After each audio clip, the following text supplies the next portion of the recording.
Hi guys, Samantha from Jessama Tutorials here, and today I'm going to show you a cool tutorial on how to do translucent layering with liquid clay and then how to turn it into a pendant. So here are two test pieces that I've been doing. This one I haven't done the edges just yet because I wanted to show you how it's actually done. You're going to sandwich your liquid clay between two layers of clay. But once you've done a little smear around the edges, it will leave this beautiful little translucent window. You can see it's completely translucent over there. You can use metal frames if you want. You just need to sand the sides. As you can see over here, it needs a bit of a sand down here and a varnish on the back. But you can use metal frames as well. And putting resin over the top will really clear it out. You can use any liquid clay that you want. Some liquid clays are more translucent than others. Kato translucent liquid clay is personally my favourite, but this is done with Fimo gel, so you can see that it leaves a little bit more of a fuzzy look, but it looks quite nice. So let's get started. I'm going to be using my diamond cutters today, and you can use any cutter that you want, but you need one where you can get in two sizes that are going to fit together to create a nice bezel, unless you already have not a bezel, a frame. Unless you have a frame that you can take out of your supplies. So we're going to be making our own frame today from polymer clay. So let's get started. You'll need some silver primer, which is what I'm going to be making the frame today. And I've got these rolled out on my thickest setting. And I'm just going to stack them. And this is just silver primer. You can use any silver clay that you happen to have. And these two layers together equal around 8 millimeters thick.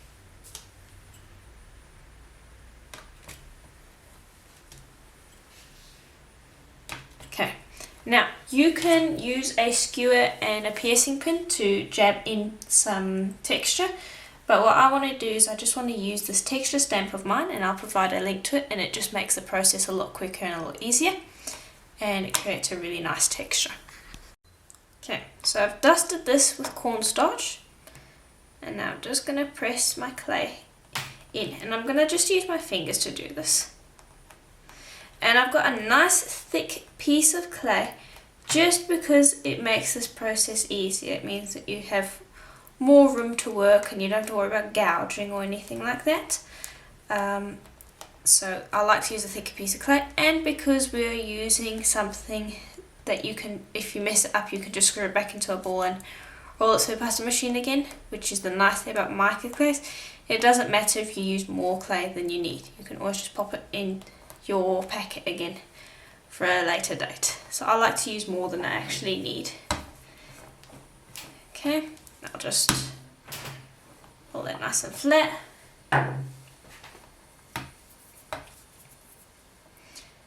And I'll gently start lifting it from the edges. With the polymer clay stamps, you need to be a little careful because the clay can stick to your stamp, and so you just need to have a little bit more finesse with it than you would with some other texture stamps. And again, you don't have to necessarily use this texture stamp, you can use any texture you want. We're creating the frame, so you can create whatever frame you want. I'm going with kind of a sea-ish sort of effect, so you can see it creates that really nice, almost corally look to it. But again, you can create this texture yourself, it just takes a bit longer, or you can use a different texture if you want. Just trimming up these edges, and I'm going to use my nice flexible tissue blade to shave off the surface. And I'm going to keep these little mica frills too for a later date. I might even end up using that instead of the mica shift. Probably will actually. So I'm just taking off these little shavings.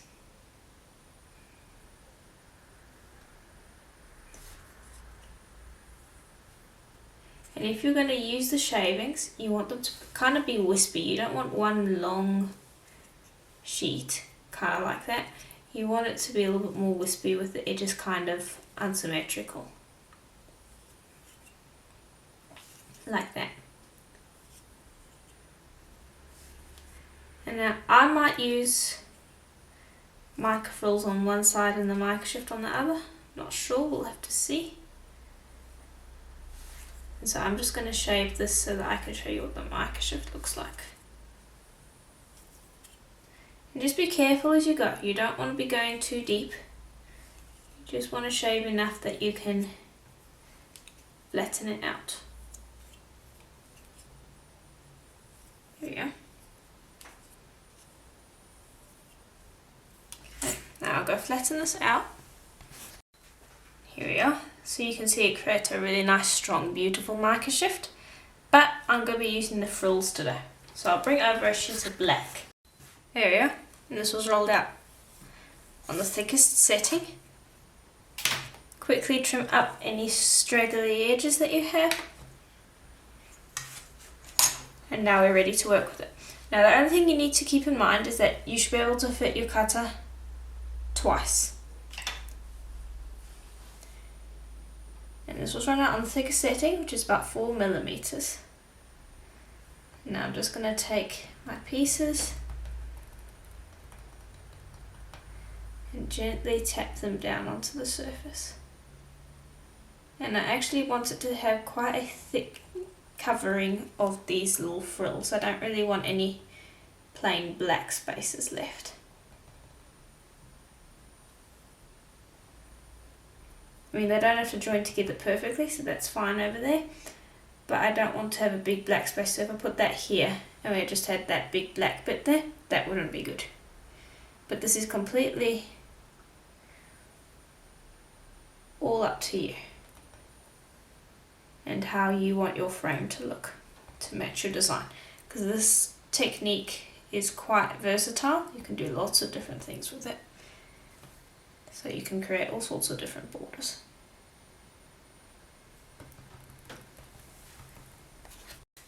Okay, so now that we've done that, I'm going to bring over a piece of plain printing paper and just start burnishing, because I want to flatten this out. I don't want all of those pieces sticking up and it being an uneven surface. So I'm just going to use some printing paper. Plain printing paper is important, no lines or anything. And I'm just going to use my roller and my fingers to smooth this out. Now you'll be able to feel pretty much with your fingers when it's flat. And the roller does a lot of the work.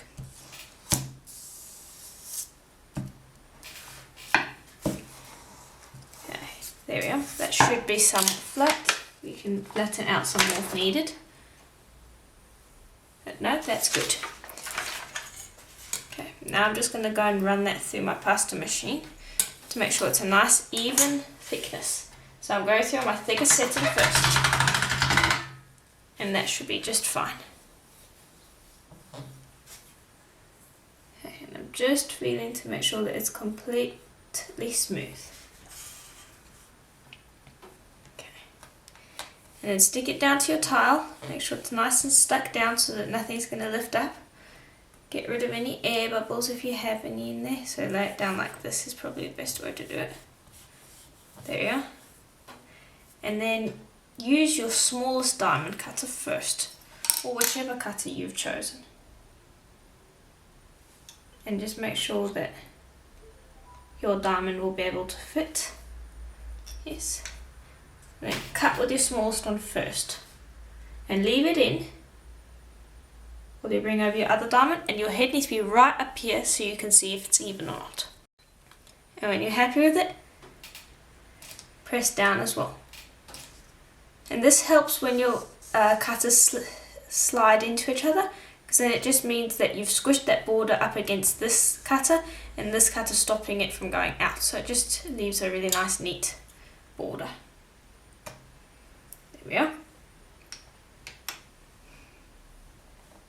Okay, I'm going to lift this up and we're going to use it again in a minute, but for the moment we want to get this out.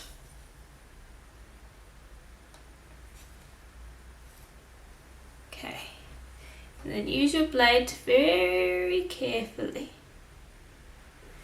trim around these edges.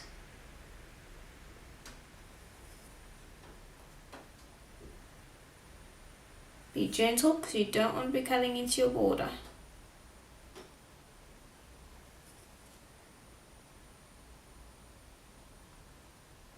It's easier to do this before you bake it, but it's also a little bit more risky because you can slice into your bead.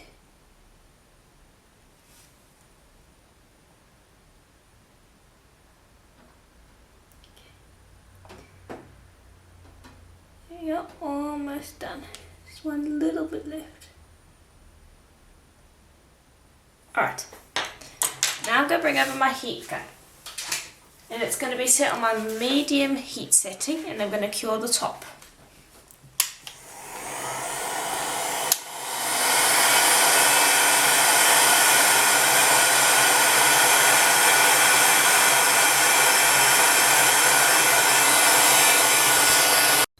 Okay, and so it should be completely set by the time you've cured it. So I'd probably spend about 30 seconds making sure that this is completely smooth. And just be careful you don't burn your clay. You'll see that it starts to bubble when it's getting near that point. So now I'm just gently going to pick this up, and you can see all those bits that we scraped will come away quite easily. So I'll just get rid of that. Okay, and now be careful with this. It has the strength of a potato chip at the moment. And just get rid of any little bits that are left. And they should break off quite easily.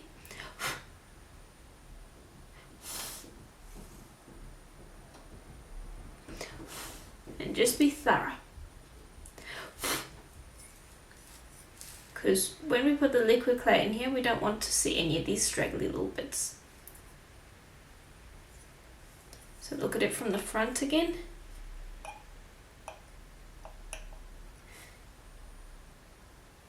And that looks just about right. There's just one little bit over here. The outside area we can fix later. So if you miss a bit, you don't have to worry too much about that. It's this inside part over here that you really have to make sure that you get everything. Because it's quite hard to sand there. And you want it to be immaculately perfect. Okay, that's just fine. Now you want to make another one, the exact same, and bake these for 40 minutes at Primo's recommended temperature. And then we'll sandwich the two halves together like this to create our holding pen, in a way, for our liquid clay. And while these are in the oven, we can mess around with our liquid clay. Okay, so while those are in the oven, we are going to work on our liquid clay sheet. So you're going to need some translucent liquid clay, and here's my Kato liquid clay.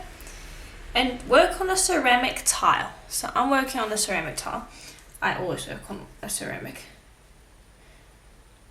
But you have to work on something that can withstand heat in this case. So I've laid out some liquid clay, and now I'm just going to spread it with my finger. You can use a brush if you want, but I find with my finger it's quicker, and I get it really thin. It has to be very thin for this. Get nice and thin. And then just wipe with your finger. Okay. Now you're going to put in some inclusions. So I've got some gold mica powder. I think that will be interesting. I've got a little brush. I'm just going to dip it in. So I grab a bit of mica powder on it and put the mica powder away. And then just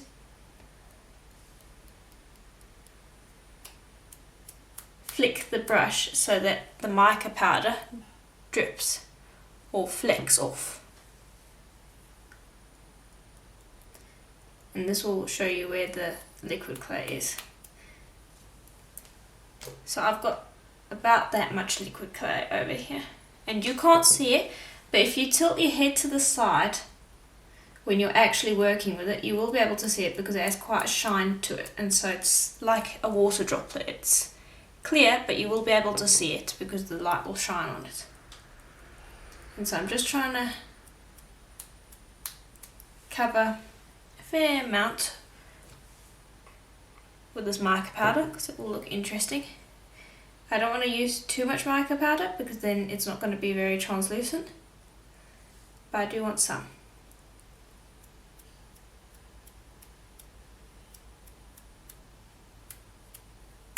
Okay, make sure you close up your mica powder after you've finished, otherwise you'll regret it. Okay.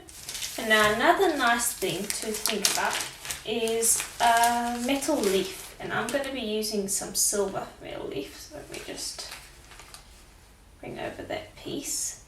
It flies around, so it's a little difficult for me to get hold of. There we go. So I'm only going to use a very small amount. You only need a small amount. And I'm just going to use a craft blade to tear off pieces. And try not to allow it to stick itself to the ceramic tile. You just want it to kind of float around so we can pick up these small pieces.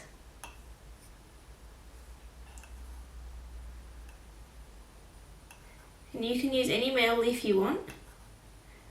I'm just going to go with kind of a gold and silver theme today. There we go.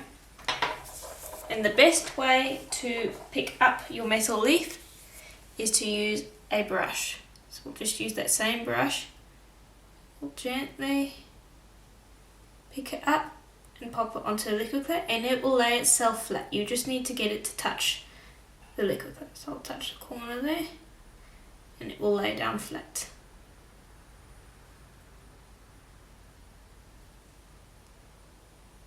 It likes sticking to that liquid clay.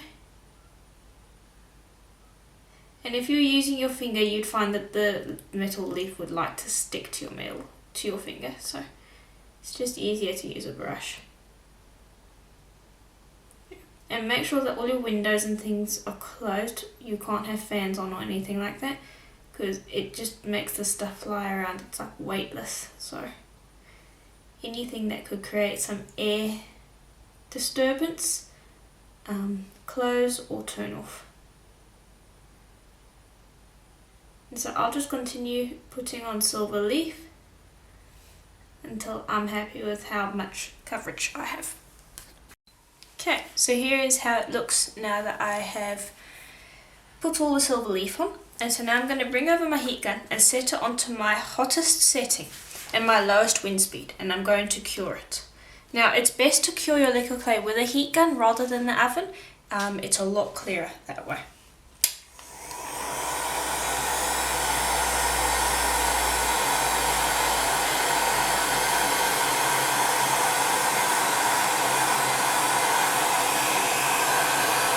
Okay, now it is really important to make sure that you have cured this properly. I sat here for a minute and I made sure that I cured it. The important thing to remember here is that you're using Kato liquid clay, and the liquid clays can stand up to heat a lot more than the normal poly clays, and so it's very hard to actually burn it. So sitting there with your heat gun right up close, getting some intense heat on it is really important, because you want your liquid clay to be completely clear. Otherwise it's going to be cloudy. So don't worry about burning it, it's very hard to burn it. So now that we've got our next layer, you want to let this cool before you set your clay on. So you should be able to put your finger on there and it should be a comfortable warm temperature. Anything above that and your liquid clay will cure before you're able to spread it over. Okay, so it's cool enough for me to work with it. So I'm going to bring over my bottle again. And there's not much left in here. There we go. Just need a little bit, not too much. And then we'll gently spread that out. And that should be all you need.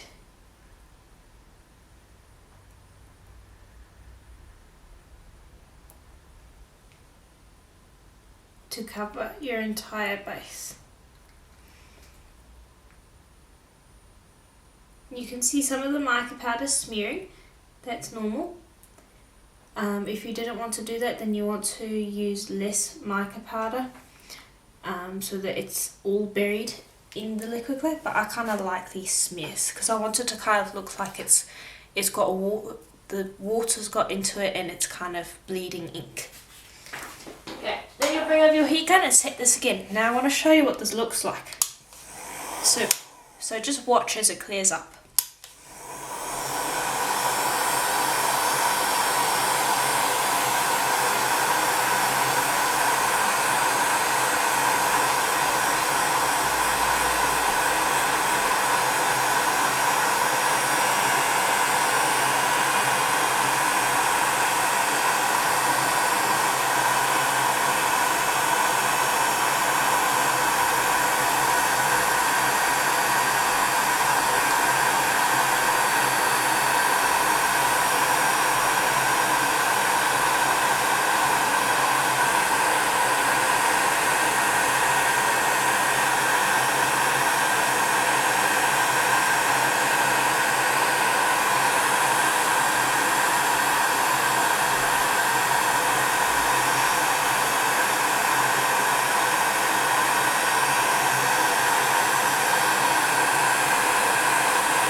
There we are.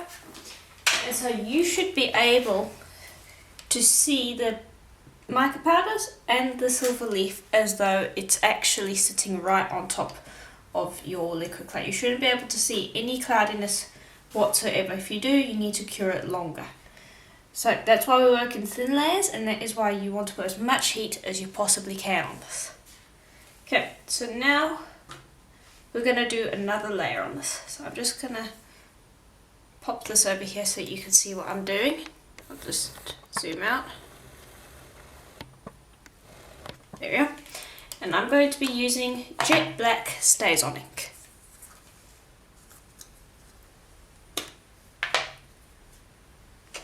Okay, and I'm just going to dab it all over the top. So let me just pop it over here so you'll be able to see what I'm doing.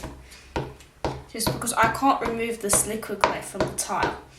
If you remove the liquid clay from the tile and you try to put another layer on, you'll just experience problems like air bubbles getting under the liquid clay, and it just won't look very even and it just causes a lot of trouble. So it's better to keep it on your tile. Okay, and I'm just making sure this is all properly inked up, because we have a one chance to get this right. And I'm using Lisa Pavelka's Love Letter stamp. Now I'm just going to press down on it all the way and make sure that I get everything pressed down properly. And I'll gently lift that up. Okay, and now you'll see that some areas have darker ink spots while some areas have lighter ink spots. You can do that by varying how much ink you put on your stamp, because I really like that look, it looks cool. That's up to you though. Okay, now I'm going to bring over another StazOn ink. This is completely up to you. I'm going to be using Rust Brown. And I'm just going to take this protective seal off, and I can use this instead of actually even touching the stamp because the ink sometimes gets on here. Just going to bring over a brush, and that will collect the ink for me. You can use alcohol ink as well. It's just that I find this ink easier to control compared to alcohol ink. I'm just going to dab it around so that it looks like ink blotches.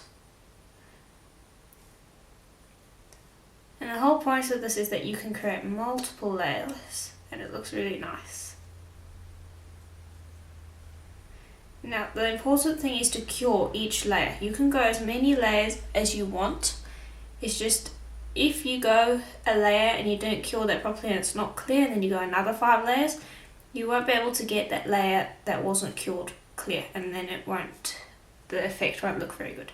So the only thing that you need to look out for is layers that you haven't cured properly. If they're not cured properly, it's going to ruin the effect. There we go. Put that back on, close that up. Okay, and that's basically what this one looks like. So now what I want to do is I just want to put a little bit of mica frills in here, which is what I did in this one. You can see it, there's little pieces of clay in there. And because we're going to be covering this with resin, so you can see here that we've got this, and we've got a nice bezel in here, so there'll be a lot of space to put resin. If there's bumps in your liquid clay, it will be removed like that. So don't worry about little bumps and things. And I was actually wondering whether I should use some caulks instead of using some little mica frills, because I've got some nice interesting pieces in here that I could use. Let's see how that looks. Yeah, I think I'm going to put some caulks on. So the best way to do that is to put another layer of liquid clay on here, because we want the caulks to stick. So I'll put another layer, thin layer of liquid clay over. And this should be your final layer, because it's going to be uneven otherwise. So, oops, basically out of liquid clay in this bottle. So this should be your final layer, because otherwise it's going to be quite uneven because of the cogs. You're going to have to do quite thick layer to cover up the cogs. So if you're putting on mica frills or anything that's fairly thick, that should be your final layer. So do all your mixed media beforehand.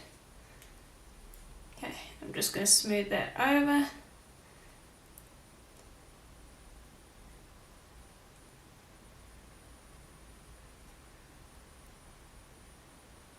Here we are. You can see it's gone cloudy again. When it's nice and cured, your metal leaf should be really shiny. Now I'm going to bring this over. I've got some tweezers. And I'll just pick these out. Pop them on as I like. And I'm going to press down so that the liquid clay comes up through any of the holes in the cog. And I'm going to be choosing some flat ones. I don't want them all to be really thick and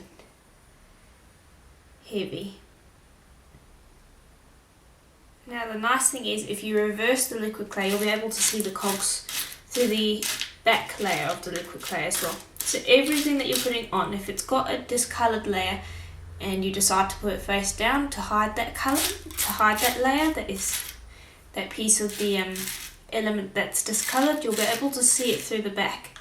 So your pieces, whatever you're putting down, has to be perfect, because otherwise you will be able to see it later, and so there's not really any room to hide imperfections in this. So anything you put on, you'll be able to see from all angles. Okay. And I don't want to be putting on too many cogs. And what I want to plan out is, I need to bring over my cutter quickly, because you can't cut through a cog. So I'm just going to put my cutter down, and I'm going to work inside there, because you can't cut through metal, and so if I put these cogs down in the wrong place, I'm not going to be able to cut out my piece. So it's quite important that I don't put them in the wrong spots. That would be quite disastrous. So just keep that in mind when you're making something. And you can easily clean up these cutters. You just give them a quick wipe with a wet wipe and they are fine. Okay, so I'm just looking through to find, I think I want one more cog. Just one more, and I think I want to put this here actually. And I want to put this one, oops, down here. Okay, I'll lift that up, pop that to the side and get that all cleaned up. And now we're ready to seal our final layer.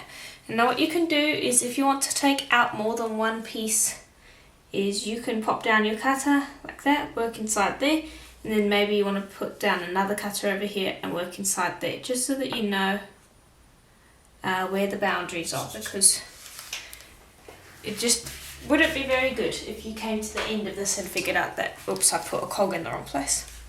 So now we're going to heat gun it again.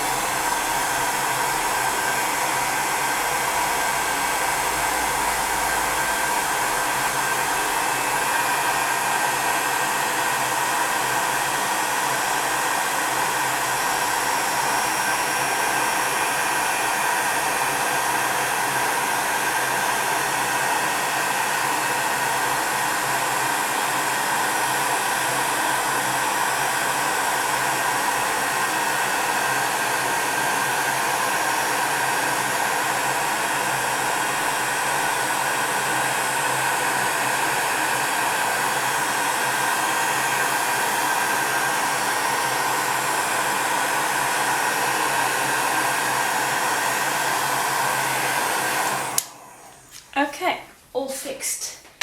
Now we are ready to quickly bring over our pieces, which I took out the oven, and lay those over top.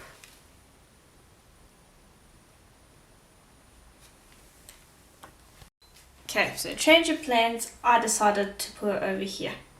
Decided there were too many cogs involved. Okay, and now I'm just going to press this down because this is still very hot, and so it's going to stick to your liquid clay.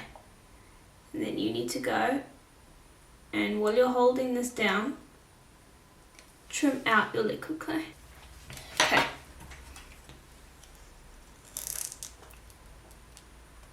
Now lift that up. And it's still quite hot. I want to place it down inside here. There we go. And you can see if you run your hands along the edges here, you shouldn't be able to feel the liquid clay. And you can actually see that the liquid clay there is got a little bit of a lip here where I went in too far, which is exactly what I want. Okay. Now just grab your blade, and you can actually take off the stays on ink with your blade quite easily, and just scrape that into your bin. There we go. Then bring over a brush, and this we're going to use on the back of our piece, and go grab some more translucent liquid clay, and I'm just going to paint along the edges here, because we're going to bring over our other half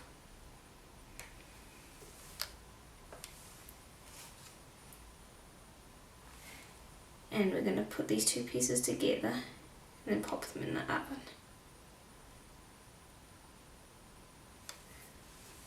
It's looking really nice. I'm quite happy with how it's looking. Now again, you can put any mixed media items you want in here. It really doesn't matter. Just don't put too many big items in. It's better if it's like inks, paints, pastels, mica powders, anything that's kind of flat. Any components like caulks and things, you're going to have to do on your final layer. There we go.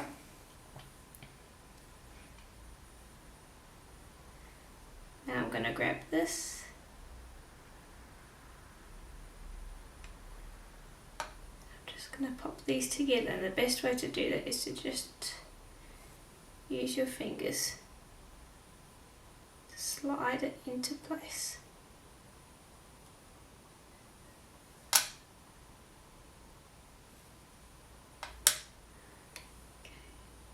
And this might actually be the wrong way around. The way to fix that is to just take it off, whoops, pop it back on. Very easy to do that with the liquid clay, which is nice. It slides around and it's very easy to move it around.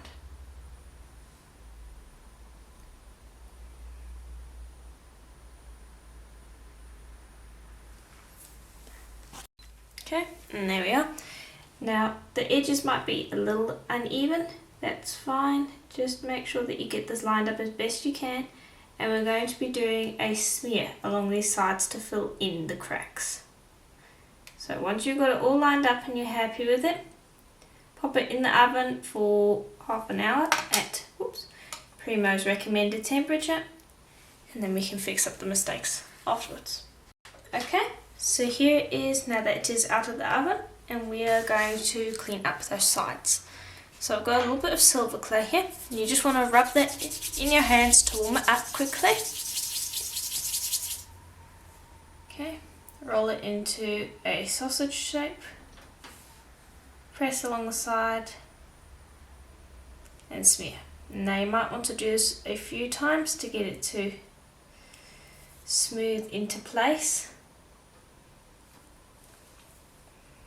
And the clay is movable, you can move it around. So there you can see that we're basically just filling in the seam. And you'll just go the entire way around, so instead of having a seam like that, you're going to have something that looks more like that.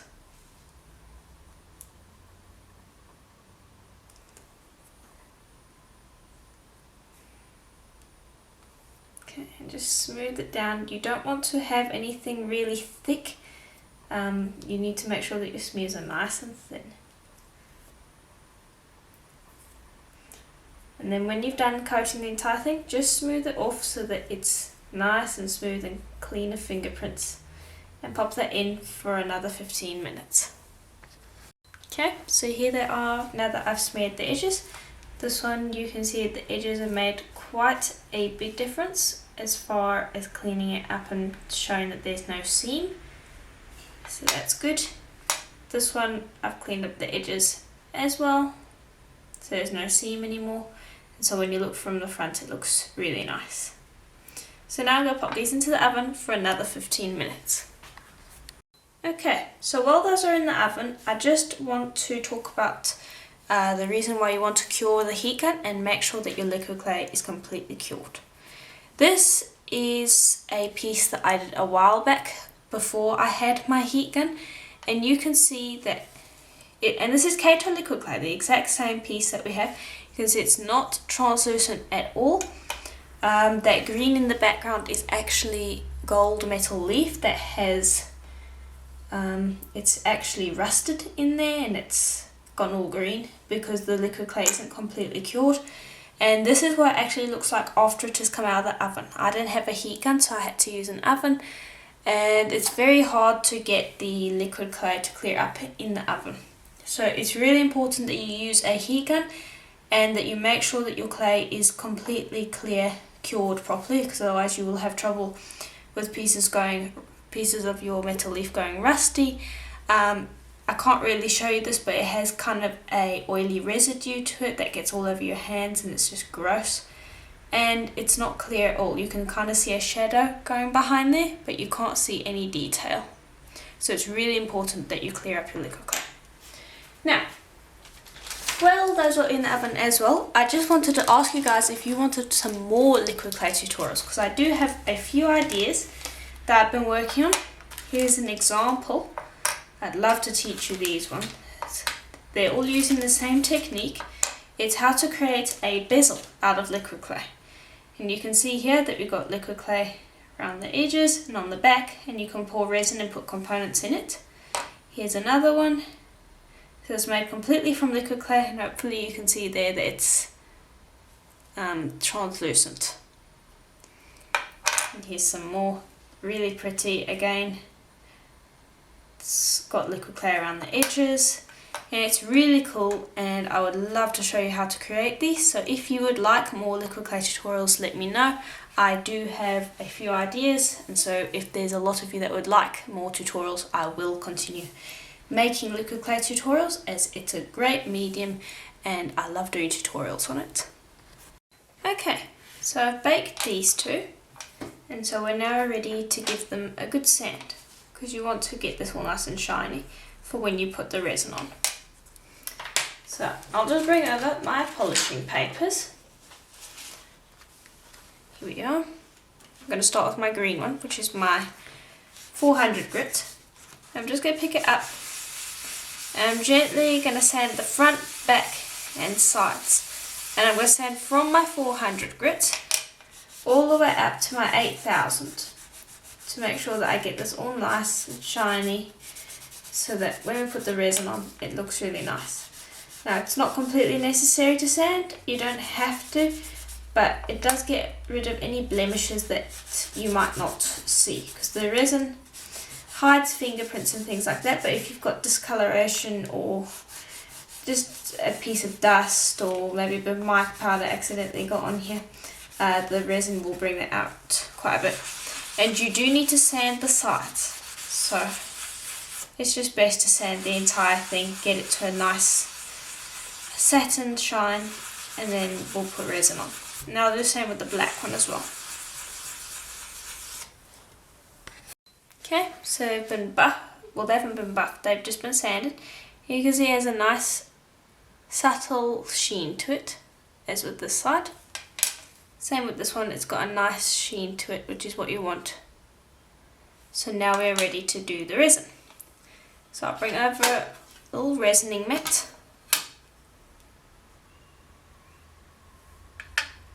And sometimes the liquid clay can warp a little bit, and that's fine if you're putting resin on both sides. Just try to position it in the middle as best you can. Okay, this one's fine.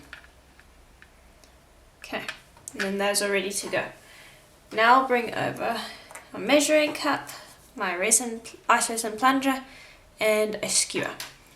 I'm just gonna open up my plunger and wait for the resin and hardener to even out. And then I'll just squeeze in some. And now you're going to need a bit of resin, and you're going to need to do 2 resin coats, one on each side, because you're going to need to wait for the resin to cure, and then whenever it's cured you're going to flip it over and do the other side. So this is a little bit more of a lengthy project when it comes to the finishing process, but it's going to look really nice.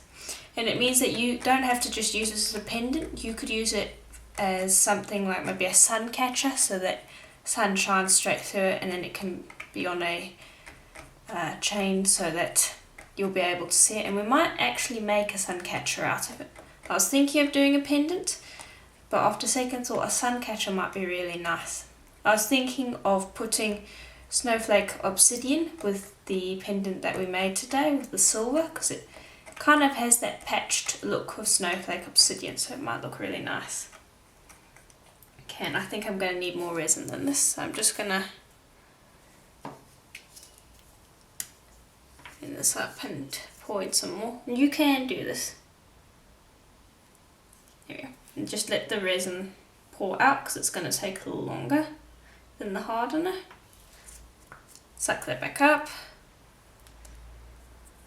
and I'll put the cap on, and then I'll just continue mixing this until all of the swirls are gone, and then I'll mix for another minute or so that I can be sure that it's correctly mixed. Okay, so it's been resting, allowing most of the bubbles to pop, and so now we're ready to begin. Bring this over, and I'm actually just going to pour the resin in it first, because it's a bezel and there's a lot of room to fill.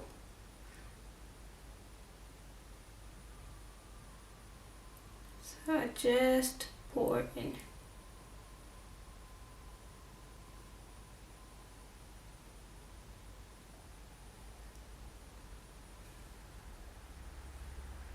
Okay, and then once I've got it somewhat filled, gently fill it a little bit more, and then I can just drag the resin out so that it coats the entire frame as well. You can leave it with just the resin on the inside if you want. You can leave the frame plain, but I like decorating the frame with the resin as well. Okay. And and then you'll let that sit and rest, and you can pop the bubbles whenever they rise to the surface. And I'll do the same with this one too. Okay, so here they are now that they have been curing for 24 hours, and you can see that the resin is nice and hard, and it's given a really beautiful finish to this. It looks nice and glossy, and it looks like a little window pane, almost like a frosted glass window pane. This one too, you can see it's beautiful, it's got a lovely gloss to it. And so now we're going to do the other ends. So your resin has to be completely hard, you can't ding it or be able to ding it or anything, because when you put it down, you're going to be resting the other resin side on here, and so if it can get dented, you don't want to be doing this. So I'll just quickly mix up that resin. Okay, so I've mixed this up, and I'm just going to use a straw to get rid of these bubbles on the surface.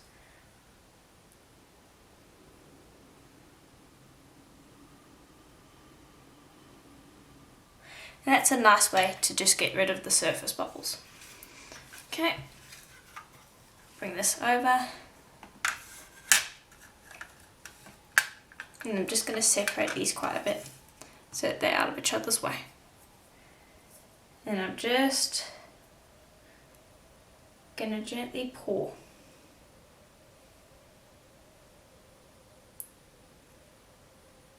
And let me just bring this onto screen a bit more for you so you can see.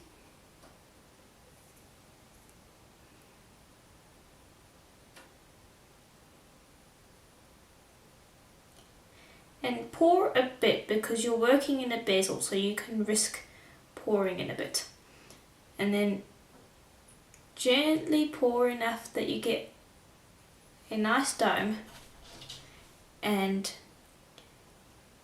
coax the resin out onto the edges. Be careful here because you don't want to spill.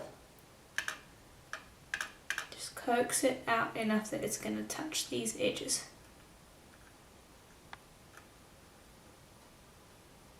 Yeah, and I've got a little hair there that I want to take out. There. Get rid of those hairs. Cat's been in here again. Okay, that's the one. Turn around and do the other. Now you might notice that there are some small bubbles in here. I'll show you a way to get rid of that.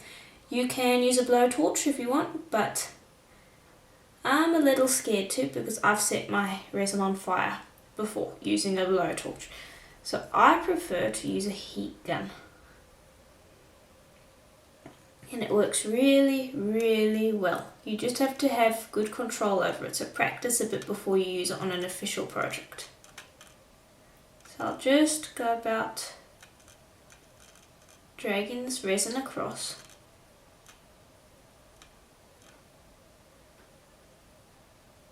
There we go. I'll put this aside. You do want to have some extra resin because the air dryer seems to make some areas dry, and so you'll need more resin. So before you use the heat gun, just use your straw to blow away any surface bubbles.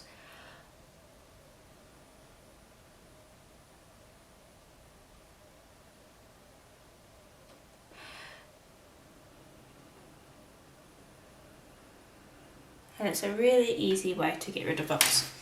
Now I'll bring over the heat gun, and you want to set it to a fairly high setting but a very low wind pressure because you don't want to be blowing this. And I'm hovering really high. I'm probably hovering about half an arm's length away. And I'm aiming the heat gun down. Okay, now I'm going to project it onto this one here.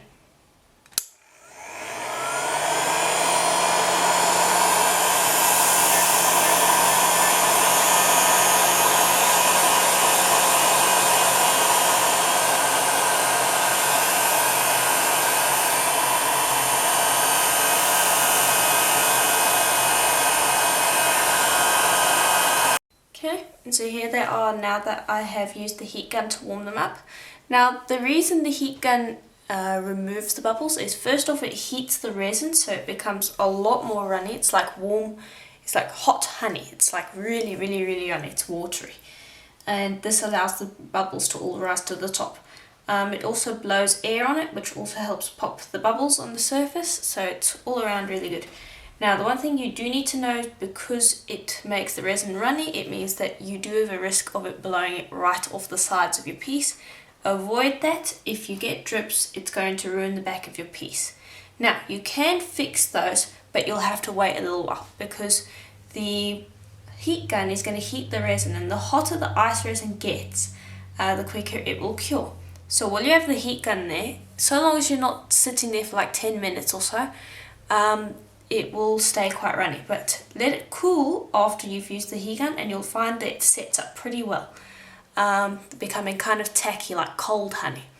And then when it becomes like that, you can go around the edges if you have a spill and just gently wipe away any problems with a wet wipe, and that will fix everything up. But you're going to have to wait until it cools down. In the meantime, it is very viscous and runs all over the place. But that is a good thing. So long as you don't mind your resin setting up quicker than usual, I really like using the heat gun to remove the resin. To remove the air bubbles, because it just speeds up the whole resin curing process as well. So I'll let these cure for about another 24 hours, and in the morning I can show you what we're going to do with them. Okay, so while those are curing, I had a little bit of leftover resin, so I thought I might as well play around with it since I don't have any other beads that I want to varnish, and I thought you guys might want to see what I play around with. So I've got a cute little silicone mold that I bought from eBay here, and here's the resin, and I'm just going to muck around here. I don't know what I'm doing exactly. I know that this will cure, and that's about it. So I'm just going to pour it into the mold. There you go. And now I've got some patina. Here, let me just bring this over. Bottle's a little marred up, but it's patina, and this is something that you can use to colour metal. And what I want to do is I want to see what happens if I pop a drop on the surface. Sometimes I just need to poke this to get there. Pop a few drops on the surface.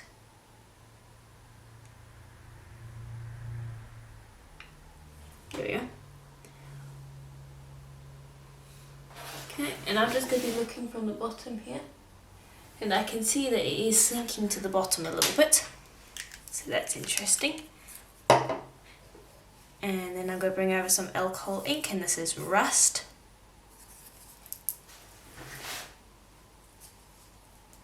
Just going to open that. Okay, changed my mind, I'm going to use terracotta. Open that up. Just drop that into the surface. Now let that spread and do its thing.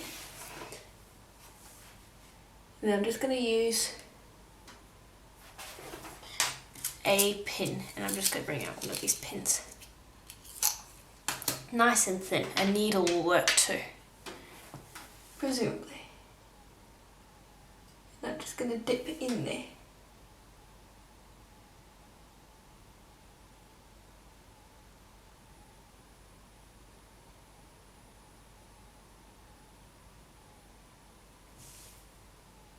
Hoping this is doing something.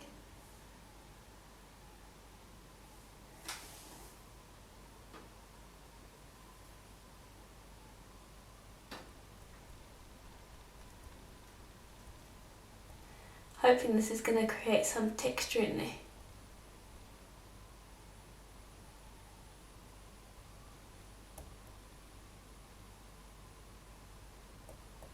And now this ice resin might not cure it all because we've added too much into it. So we'll have to see what happens. But I'm kind of curious. And the thing is, this is what I like to do. I have a little bit of leftover bits and pieces. And so I like to muck around with them. And then that leads to future projects. So I'll have to wait until the morning to see what happens here. It looks like all of that vintage ink sunk to the bottom. But we're kind of creating some sort of storm cloud at the bottom here. It's looking quite interesting.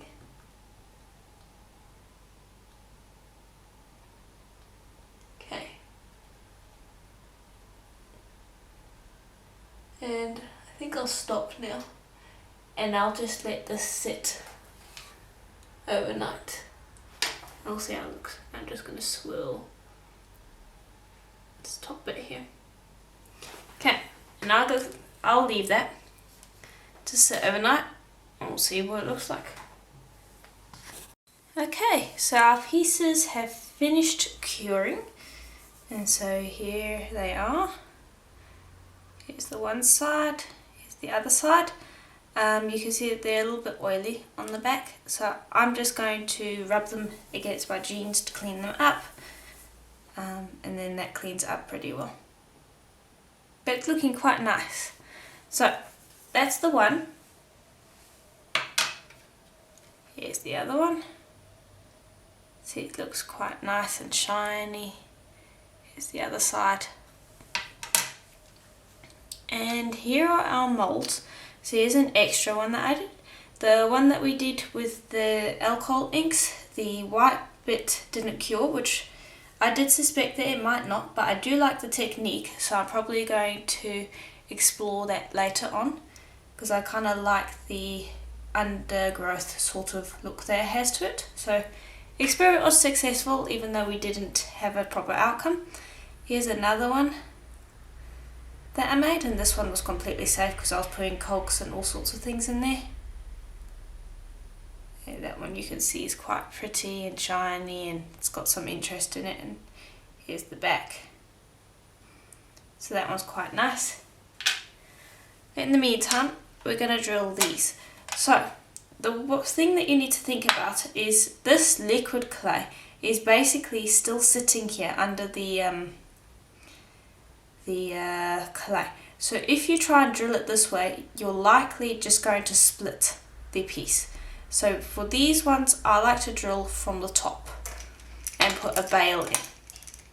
So I'm going to bring over my drill, press, and start drilling down.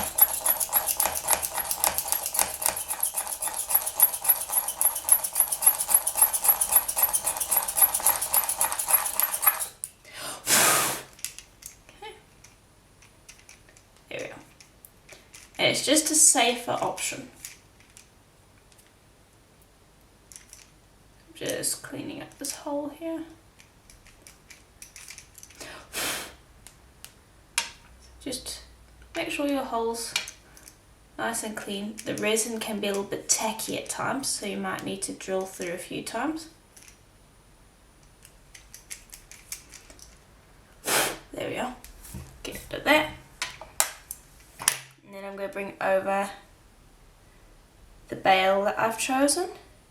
This is quite a nice bale. Just pop that in. And I'm just going to squeeze it a little bit with my hands, and then I'll use a plier to do the rest.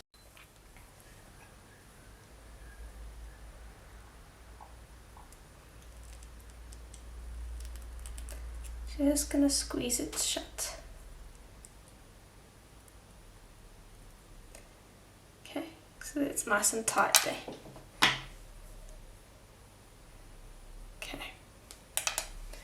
Then I'm going to bring over our cord, and I think just using a simple pre-made rubber cord here will be just fine and will look quite nice, because you want to leave it simple so that your bead's the focus.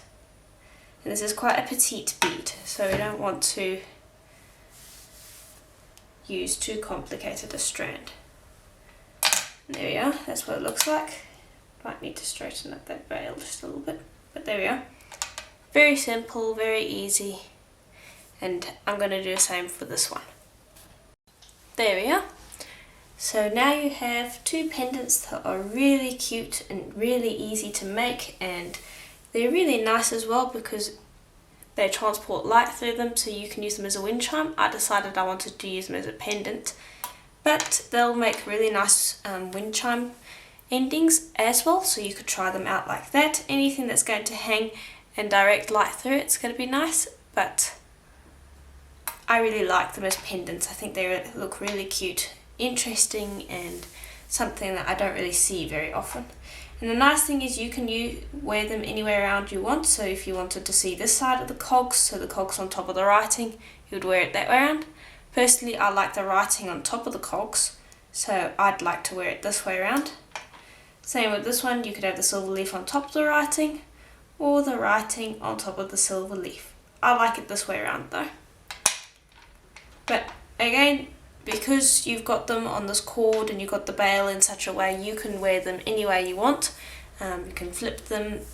Also, because you're using the pre-made rubber cord, you could swap these around, so you'd only need one rubber cord, of course. So you can change the pendants, so you can make a whole bunch of different pendants and then just have one rubber cord, and depending on the occasion you could swap out the pendant and wear whichever one will work with your outfit. And of course you can use different colours. I went with kind of a gold silver feeling. You could use different coloured inks. You don't necessarily have to do black writing. You could do any ink you want. You could do any texture stamp you want as well. You might want to mess around with maybe something that isn't writing. You can play around all sorts of things. So play around with this technique. It really has a lot of possibilities. And if you do create some pendants using this technique, please do let me know and post some photos so I can see. You can post it on Facebook and tag me. You can you can show me by message on Facebook. You can post me through my website. There's a whole bunch of places that you can just tag me through. You can also tag me on Instagram and I'll see it. I love seeing what you guys come up with, so please do that. And if you would like to support me, I do have an account on Patreon and I post videos every single month, and there's a whole bunch of stuff on there that you guys can go check out, and I'm sure you guys will love that. And if you're looking for the cutters that I showed in this tutorial and the texture stamp, I have that on my Etsy shop, Jessama Design, and that's another great reason to join Patreon. You get a 25% coupon for everything on my Etsy shop on the highest reward level. So I do hope that you'll check that out, and I will see you in the next tutorial. Bye for now.